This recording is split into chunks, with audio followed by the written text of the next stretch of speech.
Now, Shoshanna, I'd like to turn to you if that's all right, please. So the report found that younger women experience the lowest meeting productivity. So 40% of meetings are reported as unproductive by Gen Z or Gen Z women, compared to just 27% for men. Given your work with the Gen Z generation, what do you believe is driving this gender difference? It's a good question. I think in general, and again, I don't have hard and fast data behind this, but Grace, you briefly mentioned it, so I'm guessing I'm along the right track.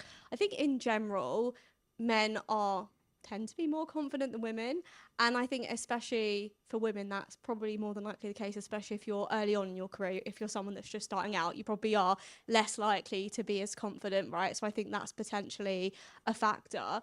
But then equally, through a lot of the work I do with organisations, and this isn't, specifically a gender thing, but I think in general with Gen Z at work, a lot of the time when young people are coming into meetings, they'll maybe just be invited to a meeting where they don't necessarily have the context of the meeting. They don't know what the meeting's about. They don't know what their role in the meeting is. Are they invited to the meeting to listen? Are they invited to the meeting to contribute, right? So I think that's potentially a reason in terms of productivity. If you're coming to a meeting where you don't know, like, what on earth is going on, what's actually expected of you, why are you here, you are then going to judge that meeting as less productive. And I also think, finally, in general, and I, as a kind of young person myself, I especially agree with this point, I think there are quite a lot of corporate practices which to me just seem a little bit outdated, a little bit unnecessarily corporate for the sake of things.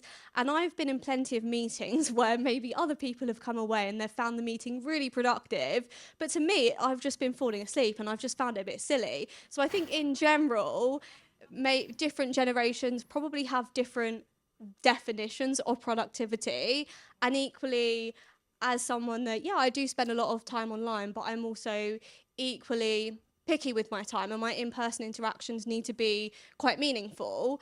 I feel like I'm a harsher critic in terms of what productivity at work actually looks like, so that could potentially be some reasons as well.